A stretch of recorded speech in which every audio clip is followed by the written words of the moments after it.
नमस्कार। चलिए आज समझते हैं भारत में पर्यावरणीय अधिकारों के विकास की पूरी कहानी को। तो सवाल ये उठता है कि 1 अरब से ज्यादा लोगों के लिए साफ हवा और पानी का अधिकार एक फंडामेंटल राइट आखिर बना कैसे। इसकी कहानी बड़ी दिलचस्प है, जो एक अंतर्राष्ट्रीय मंच से शुरू होकर भारत की अदालतों तक पहुंचती है। चलिए इसे जरा गहराई से समझते हैं। अक्सर ये सोचा जाता है कि भारत का पर्यावरण आंदोलन यहीं कहीं से शुरू हुआ होगा। पर मजे की बात यह है कि इसकी जड़ें किसी लोकल घटना में नहीं, बल्कि एक बहुत बड़े अंतर्राष्ट्रीय सम्मेलन में हैं।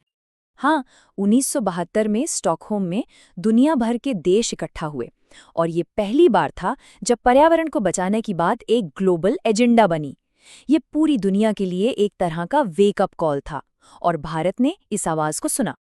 तो फिर भारत ने क्या किया?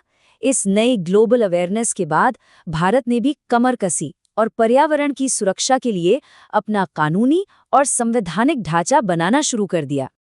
और देखिए, स्टॉकहोम सम्मेलन के बाद कितनी तेजी से काम हुआ। 10 साल के अंदर ही पानी के लिए 1974 में, फिर हवा के लिए 1981 में एक्ट्स आ गए और बीच में 1976 में तो संविधान में ही पर्यावरण को जगह दे दी गई। ये जो 1976 का संशोधन था ना, ये बहुत ही महत्वपूर्ण था।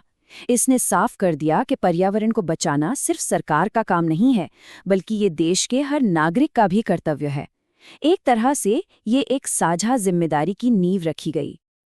लेकिन इन शुरुआती कानूनों में कुछ बहुत बड़ी कमियां थीं और एक भयानक त्रासदी ने उन कमियों को पूरी दुनिया के सामने ला कर रख दिया, जिसने सब कुछ बदल दिया। भोपाल गैस त्रासदी सिर्फ एक हादसा नहीं था, वो एक वेकअप कॉल था, एक बहुत ही दर्दनाक वेकअप कॉल। इसने दिखा दिया कि हमारे मौजूदा कानून इतने बड़े औद्योगिक खतरों से निपटने के लिए बिल्कुल तैयार नहीं थे। और इसी एक भयानक हादसे का नतीजा ये हुआ कि एक बहुत मजबूत और बड़ा राष्ट्रीय पर्यावरण कानून बनाने की पॉलिटिकल विल पैदा हुई। ये 1986 का एक्ट एक अम्ब्रेला एक्ट की तरह था, जिसने सरकार को पर्यावरण से जुड़े मामलों में जबरदस्त ताकत दी। देखिए, कानून तो बन गया, पर सिर्फ कानून बनाना ही काफी नहीं होता है ना।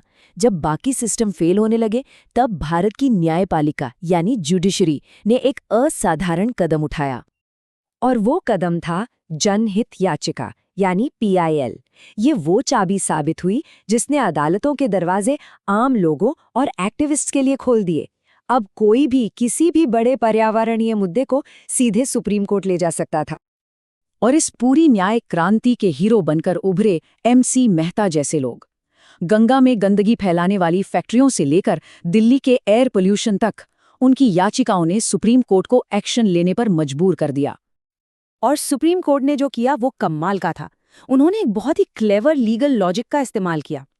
कोर्ट ने कहा कि आर्टिकल 21 यानी जीने का अधिकार का मतलब सिर्फ सांस लेना नहीं है, बल्कि इज्जत और गरिमा के साथ जीना है, और बिना साफ हवा पानी के गरिमापूर्ण जीवन मुमकिन ही नहीं है।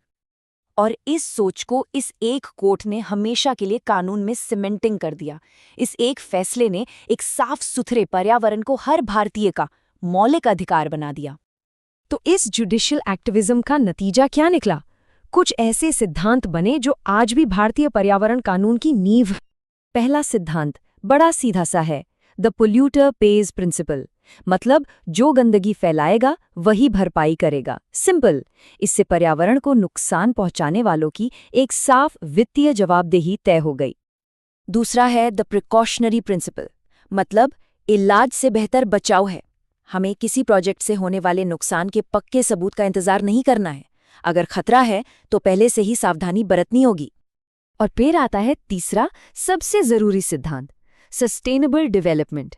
इसका सीधा मतलब है कि आज हम जो विकास कर रहे हैं, चाहे वो सड़कें हो या फैक्ट्री, वो ऐसा होना चाहिए कि हमारी आने वाली पीढ़ियों के लिए जंगल और नदियां बची रहें।